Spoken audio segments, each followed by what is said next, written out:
in these mountains in northern India, Houston Smith would encounter another culture and another religion that intrigued him. After the Chinese communists invaded Tibet in 1949 and began to exterminate Buddhist monasteries and customs, Tibetan Buddhist monks brought their ancient ways across the Himalayas to exile here in India.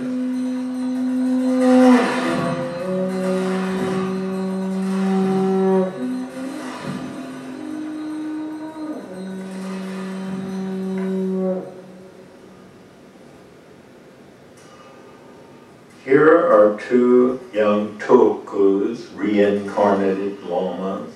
Tibet is at their back. It has been closed to them. They are exiles, and they're looking into the future, which is totally unformed. There is nothing that we see on that horizon. And that depicted for me the future of humanity in its continuing odyssey. So it was to India, again, that Houston Smith returned in 1964 to explore this endangered culture.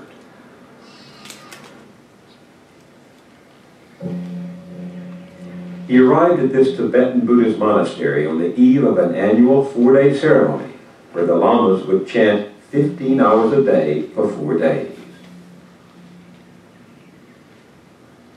What he found inside these walls was a liturgy which used a sound he'd never heard, a sound he described as lifting the human spirit to the level of the gods.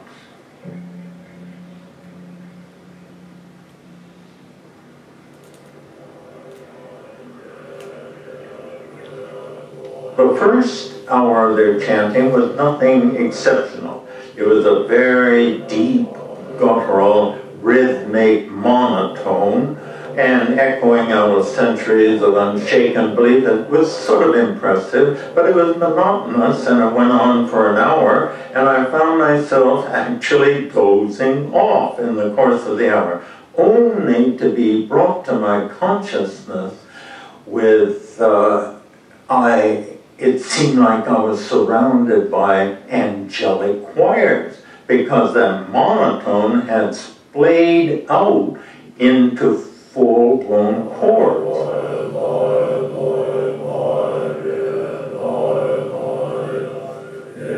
Now, I was trying to make sense out of that, figuring out what is going on here, when suddenly the choir cut out, leaving it all to a cantor, a single voice, and here he was doing it all by himself.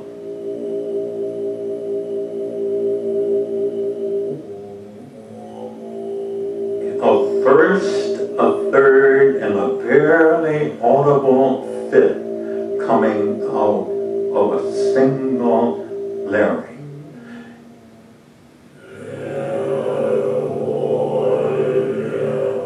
And then I must say my hair did begin to tingle.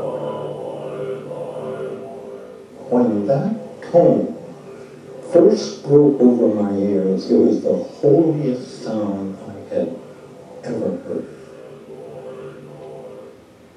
I remember my first thought was, Klaus Liebmann will never believe me. Klaus being the music director back at MIT. I thought, I've got to get evidence of this. Because the presumption had been that the human voice is not capable of doing that. Doing more than one tone. Exactly. I felt certain from the start that this is a phenomenon the West knows nothing about. And so I excused myself, beat the bushes, went to the high school, and finally found a little German recorder, came back and said, excuse me, would you mind doing this all over again for me?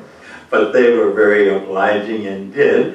And then when I went back to MIT, I asked who is doing the major voice on the work on the acoustics of the human voice, and the name was Kenneth Stevens. I called him, asked if I can come over. And this was really fun because you could just see the faintest smile on his face as he wondered what this philosopher had garbled in his account of what he had in the palm of his hand. But when he put it on his machine, his player, his expression changed dramatically.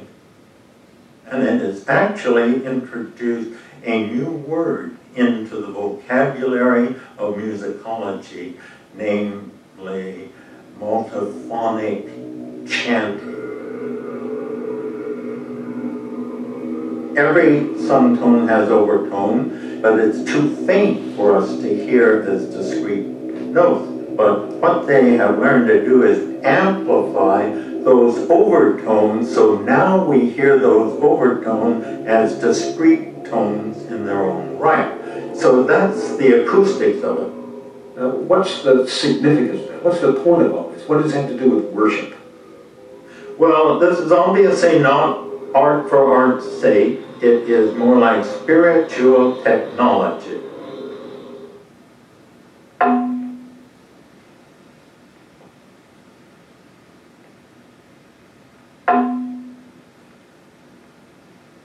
The purpose of worship is to shift from peripheral awareness to focal awareness, the mystery and wonder of the world. We sense that going on a lot, but we do not have it in focus of our attention. And the lamas, they too take what is in peripheral awareness, the overtones too faint for us to hear discreetly, and elevate into our direct consciousness. So they're doing with music exactly what worship is intended to do with the sacred. Move it from peripheral to focal awareness. They tell me that at first it sounds like they're making the music. The second step, it's like the deity is making this music, and they're just sort of riding the waves of that music. And if their meditation reaches climax, then all distinction between deity, lama, and sound collapses, and all there is that one holy tone. That holy tone has now been heard by ears around the world. The monks Houston Smith first encountered in 1964 have since toured the world 3 times. First in the 1970s when they performed in London, and again in 1988 when they stopped off in New York City to perform at the Cathedral of St. John the Divine.